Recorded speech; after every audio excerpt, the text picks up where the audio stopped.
Hi, my name is Lisa Selman-Holman. I'm an RN, an attorney, and have been in home care since 1986. I know the ins and outs of home care. I know the ins and outs of home care coding, and I can put them together for you. I've been teaching coding since 2000. Our knowledge of coding has come a long way since then. I'm pleased to join with the Texas Association for Home Care and Hospice in providing you quality coding education once again. It only happens once a year, folks, and this may be your last chance to really make sure that you're competent and up to date for the next year and a half in ICD-9. First, we'll have a beginning class, and that class is designed for anyone new to coding, no matter your setting, so that you will have a solid foundation using the coding manual and know the basic guidelines and conventions to begin coding. I'll also include a piece regarding home health prospective payment system and how diagnoses fit into that equation. There's something for everyone, and this year I have revised the intermediate class to include many of the hottest topics in coding. This year we have lots of updates, especially on the use of M1024 for case mix diagnoses. I recently completed several coding audits and found something surprising about resolved conditions, something I didn't expect at all, especially resolved case mix diagnoses.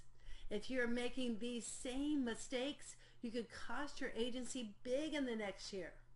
And if you've been using M1024 correctly, you'll ensure that you're not losing points elsewhere by attending this class.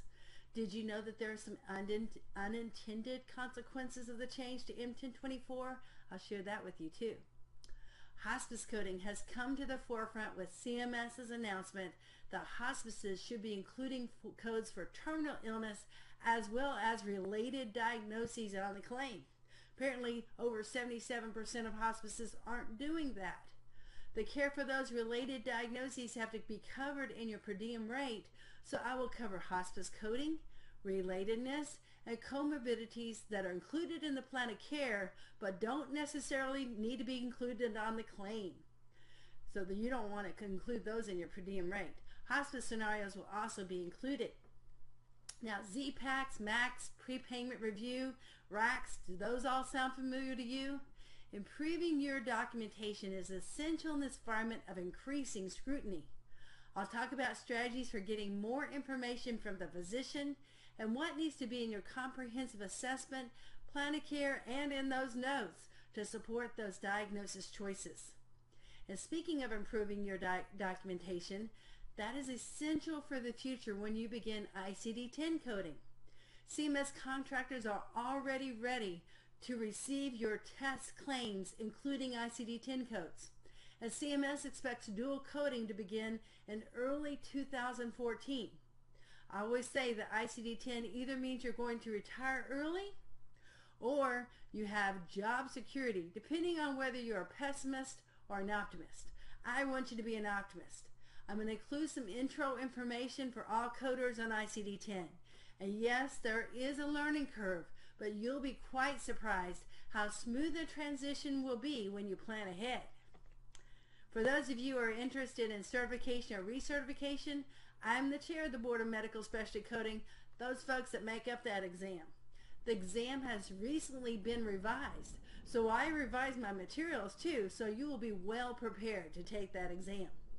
For those of you who may be thinking, I think I'll put off my recertification. Maybe I can wait to ICD-10. It's just around the corner. I recommend that you do recertify now. First, continuing your credential shows the industry how competent you are. You'll maintain that confidence in your coding. Second, if you allow your HCSD credential to lapse, you'll have to take a more comprehensive exam for ICD-10 certification. And who wants to do that?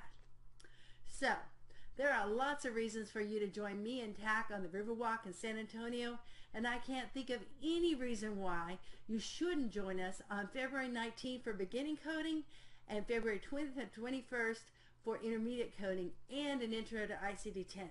The HCSD exam will be offered too. See you there!